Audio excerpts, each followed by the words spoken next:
મહત્વપૂર્ણ સમાચાર અત્યારે સામે આવી રહ્યા છે। આપને જણાવી કે પત્રકાર ચિરાગ પટેલની હત્યાના કેસ મામલે અત્યારે જાણકારી મળી રહી છે કે આ કેસ હવે આ સંપૂર્ણ ઘટના મુખ્યપ્રધાન સુધી પહોંચી છે અને હવે સીએમ વિજય રૂપાણીએ પણ આ ઘટના અંગે માહિતી મેળવી છે।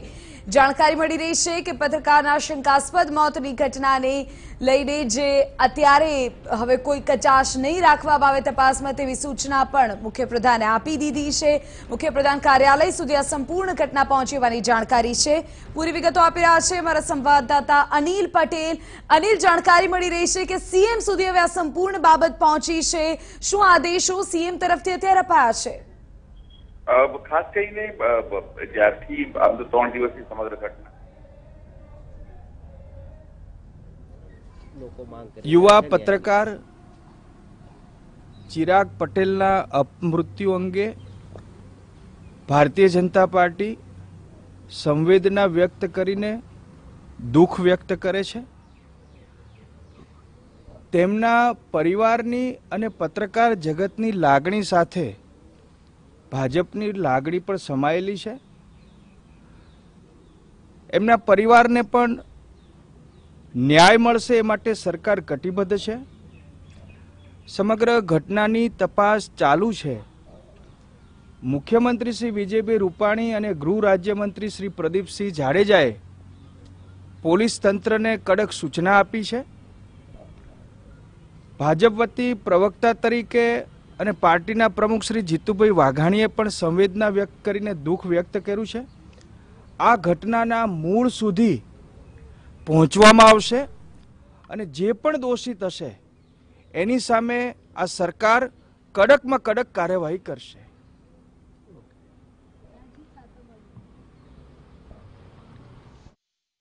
તો આપણે જણાવી દઈએ કે જે જાણકારી અત્યારે સામે આવી રહી છે, ભારતીય જનતા પાર્ટીના પ્રવક્તા ભરત પંડ્યા દ્વારા પણ નિવેદન આપવામાં આવ્યું અને તેઓએ કહ્યું કે સરકાર ચોક્કસપણે તપાસ કરશે। અનિલ પટેલ અમારા સંવાદદાતા ફોન લાઈન પર જોડાઈ ગયા છે।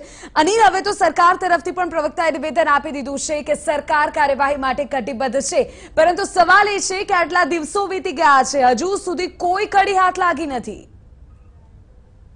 વિધિ, સવાલ એ છે સૌથી મોટો કે લગભગ 4 દિવસ શુક્રવારથી ચિરાગ પટેલ ગાયબ હતો, એનો નામો નિશાન નહોતો મળતો। શનિવારે તેની જે બોડી છે તે મળે છે સળગાવી હાલતમાં અને રવિવાર, સોમવાર અને મંગળવાર સ્થિતિ જો એવું હવે લોકો સોશિયલ મીડિયા પર પોતાની નારાજગી એટલા માટે વ્યક્ત કરી રહ્યા છે કે જો કોઈ મોટા વ્યક્તિ की जो हाई प्रोफाइल केस हो तो पुलिस 24 કલાકમાં 48 કલાકમાં ઉકેલી લેવાનો દાવો કરતી હોય છે।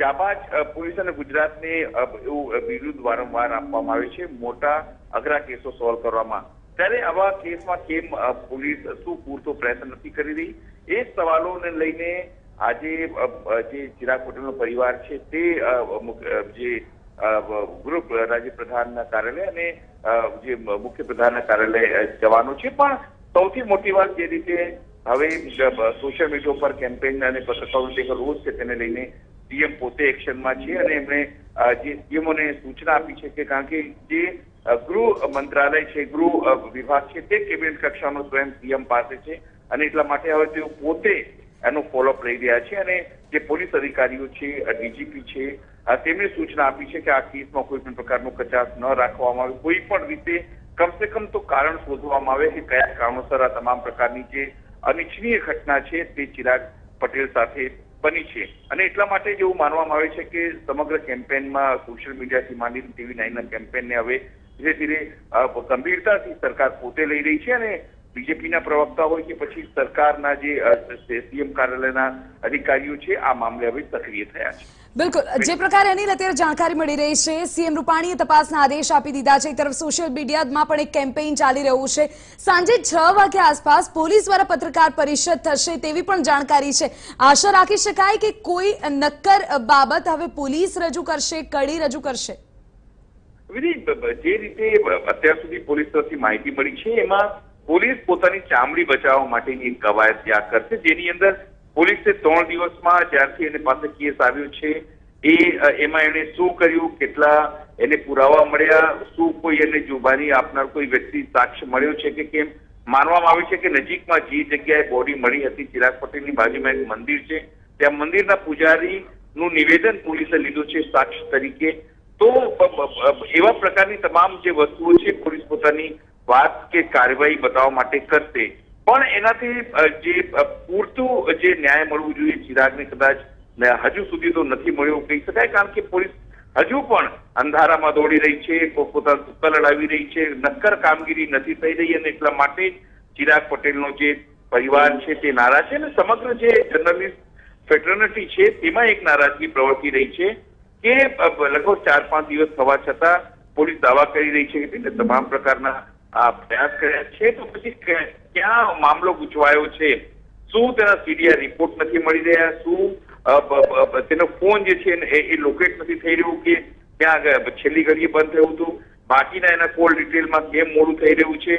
આ જે વિલંબ થઈ રહ્યું છે તેના કારણે સમગ્ર જે નારાજગી છે, પોલીસ બિલકુલ એવું કહી શકે છે કે તે કામ કરી રહી છે, ભગવાન નથી અથવા તો અંતર્યામી નથી, કોઈને પણ પકડી લાવે, પણ જે ત્વરિતથી કામ થવી જોઈએ, જે તેજ ગતિ લાવવી જોઈએ, તો પોલીસની કામગીરી દેખાવી જોઈએ, એ ક્યાંક નથી દેખાઈ રહી.